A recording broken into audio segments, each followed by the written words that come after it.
ce meneur, c'est un petit garagiste sans importance.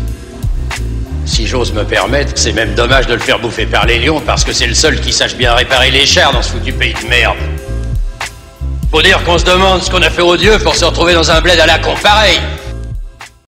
Salut tout le monde et bienvenue sur Écran Fou, et aujourd'hui je rattrape un peu mon retard autour notamment de la série du moment signée Amazon, à savoir Fallout. Et alors ça défonce. Alors je le dis, je n'ai jamais joué au jeu, je ne connais absolument rien du lore, j'en avais même jamais vu la moindre cinématique, voilà, tout ce que j'en connais c'est les visuels des jaquettes et basta. Maintenant, avant que certains viennent me dire dans les coms que du coup je ne suis pas du tout légitime pour pouvoir en parler, comme ça a déjà été le cas par exemple sur d'autres séries comme The Witcher ou alors The Last of Us, je tiens à rappeler que les plateformes de streaming ne font pas ces contenus que pour vous, les gamers. Sinon, ça leur serait absolument pas du tout rentable. Donc bien sûr que si tu ne connais pas l'univers, tu as quand même le droit d'émettre un jugement. Ça me paraît normal. Et franchement, on n'en finirait plus si on devait l'appliquer à tout. Bref, c'est vrai que souvent, quand il est question d'adapter un jeu vidéo, c'est toujours un petit peu compliqué, notamment en film, dans le sens où ça implique de résumer presque en 2 heures un jeu qui en dure minimum 5 fois plus. D'où tout l'intérêt du format sériel, ici à mon sens, et plus encore quand on met les moyens sur la table. Ceci dit, les moyens c'est une chose, le talent c'en est une autre. Et oui, parce qu'il faut quand même donner aux créateurs, s'ils ont vraiment à cœur de respecter le support d'origine, l'opportunité d'en profiter un max. Donc je ne parle pas ici des showrunners de The Witcher. Et effectivement, ça n'a pas souvent été le cas. Je repense notamment à Halo, alors la saison 1 qui était pas non plus gégène, c'est même assez oubliable, sauf la fin. Ça, c'était pas du tout oubliable, tellement c'était mauvais, quoi. Et alors avec la saison 2, j'ai regardé 2 épisodes et ça m'a suffi, j'ai pas réussi à poursuivre. Fallout, en revanche, j'en pensais absolument rien, si ce n'est que le jeu a quand même pas mal la cote, et les quelques lueurs d'espoir résidaient surtout sur le fait que ce soit Jonathan Nolan qui s'attelle au truc.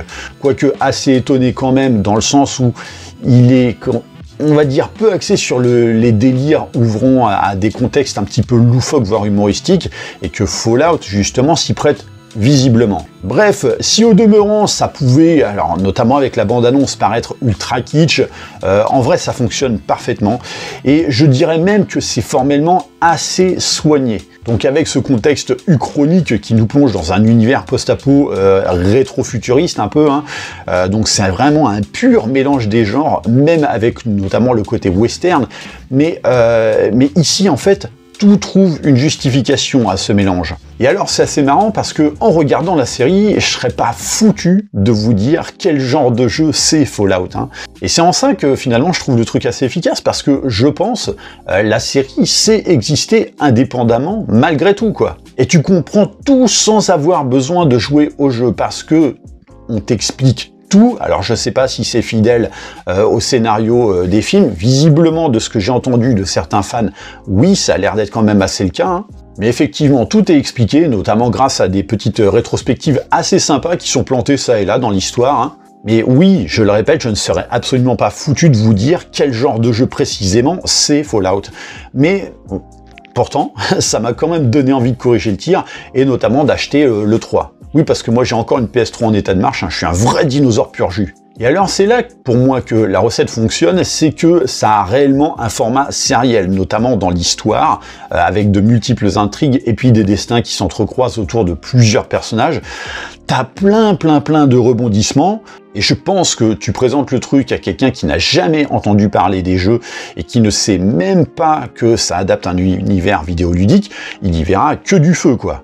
Malgré le fait que, et c'est ce qui est quand même assez génial à mon sens, la série est évidemment truffée de tous les marqueurs des univers vidéoludiques qu'on adore.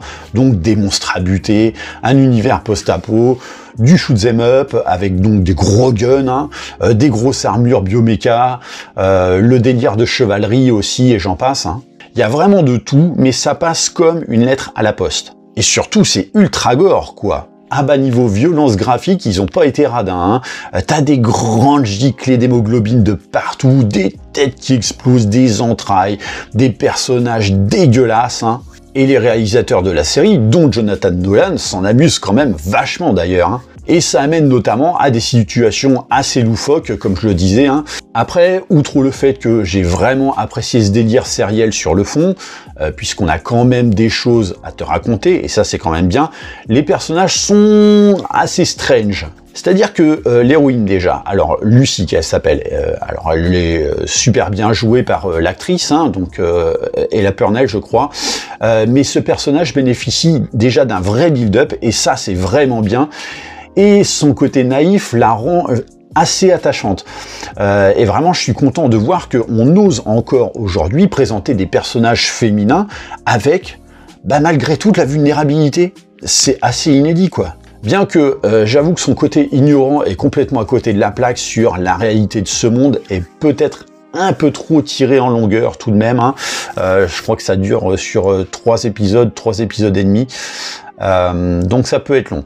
En tout cas pour moi, tout comme le côté un peu ambigu autour du personnage de Maximus, donc ça déroute vachement au final d'avoir des personnages qui doivent se construire quand t'es plus habitué à ça, quoi. Mais là, je trouve que ça prend un peu trop de temps quand le côté extrême de l'enfer dans lequel ils vivent devrait justement les pousser à rapidement se remettre en question, notamment autour de leurs croyances et de leurs convictions.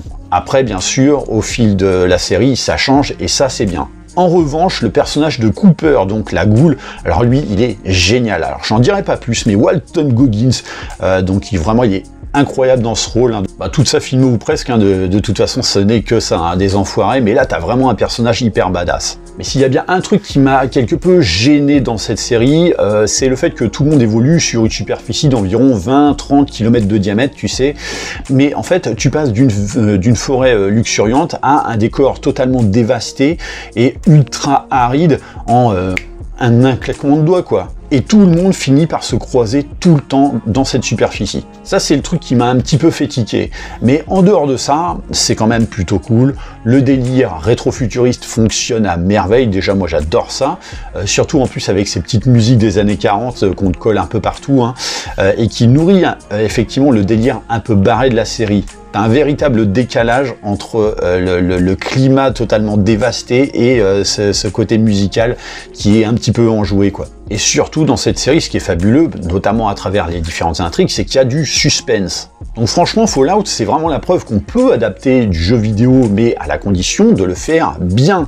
Juste bien, quoi, et d'y mettre effectivement aussi les ressources. Donc si Amazon nous fait Warhammer avec Henry Cavill dans ce même état d'esprit, de sérieux, de création, mais je dis oui, oui et re-oui, quoi. En tout cas, moi, personnellement, ça me fait quand même plutôt plaisir parce qu'on a un début d'année qui, en termes de série, est assez intéressant. Voilà, donc entre Fallout, on a eu dernièrement Ripley, on a eu également donc le problème à 3 corps. Alors il y a également Shogun que j'ai pas pu traiter parce qu'effectivement je l'ai prise un petit peu en retard. Pareil pour la saison 2 de Tokyo Vice. Donc vraiment c'est assez intéressant.